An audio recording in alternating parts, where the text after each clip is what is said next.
John chapter 13. Jesus washes his disciples' feet. Before the Passover celebration, Jesus knew that his hour had come to leave this world and return to his Father. He had loved his disciples during the ministry on the earth, and he had loved them to the very end. It was time for supper. The devil had already promoted Judas the son of Simon the Iscariot, to betray Jesus. Jesus knew that the Father had given him authority over everything, and he had come from God and would return to God. So he got up from the table, took off his robe, wrapped the towel around his waist, and poured water in a basin. Then he began to the disciples' feet, drying them with the towel around him. When Jesus came to Simon Peter, Peter said to him, "Lord, why are you going to wash my feet?" Jesus replied, "Don't you understand now what I'm doing? Someday you will." "No," Peter protested. "You will never wash my feet." Jesus replied, "Unless I wash you, you won't belong to me." Simon exclaimed, "Then wash my hands and head as well, not just my feet."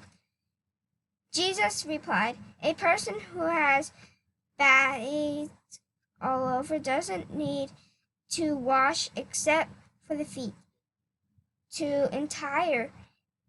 And you disciples are clean, but not all of you." For Jesus knew who had betrayed him. Is what I meant when he said, "Not all of you are clean." After washing their feet, he put on his robe again, sat down, and asked, "Do you understand what I'm doing? You call me teacher and Lord. And you are right, because that's what I am. And since I, your Lord and teacher, have washed your feet, I ought to wash others' feet. I have given an example to follow. Do as I have done to you. I tell the truth. Slaves are not greater than their masters, nor is the message more important than the one who sends me the message. Now that is know these things. God bless you for doing them. Jesus predicts his betrayal. I am not saying these things to you, all of you. I know the ones I have chosen, but the fulfills of the scripture that says, "The one who eats my food has turned against me." I tell beforehand, so that when the Messiah happens, you will believe that I am the Messiah. I tell you the truth. Anyone who welcomes my messenger is welcoming me, and anyone who welcomes me is welcoming my Father who sent me. Now Jesus was deeply troubled, and he exclaimed, "I tell you the truth, one of you will betray me." Then the disciples looked other, wondering whom could it be. The disciple loved Jesus was sitting next to Jesus at the table.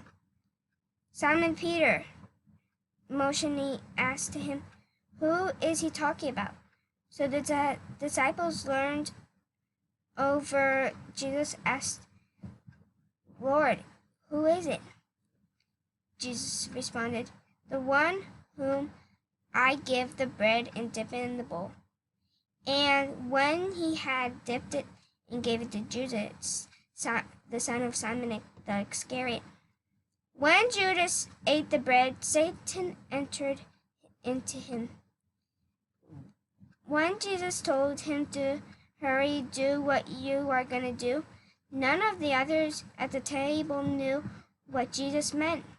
Since Judas was their treasury, some thought Jesus was telling him to go pay for the food or to give someone money to the poor. So Judas left at once, going out into the night. Jesus predicts Peter's denial. As soon as Judas left the room, Jesus said, "The time has come for the Son of Man to enter into his glory, and the Son of God will be glorified because of him." And the Son of God reveals the glory of the Son because he will soon give glory to the Son. Dear children, I will be with you only a little longer, and has told the Jewish leaders, you will search me, but cannot go where I am going. So now I am giving a new commandment. Love each other, just as he loved you. You should love each other. Love for one another. Prove to the world that you are my disciples. Simon Peter asked the Lord, "Where are you going?" And Jesus replied, "You cannot go with me now, but you will follow me later." "But why can't I come now, Lord?" he asked.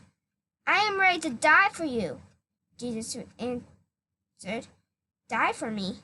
I tell you the truth, Peter, before the rooster crows tomorrow evening, and you will deny 3 times that you even know me."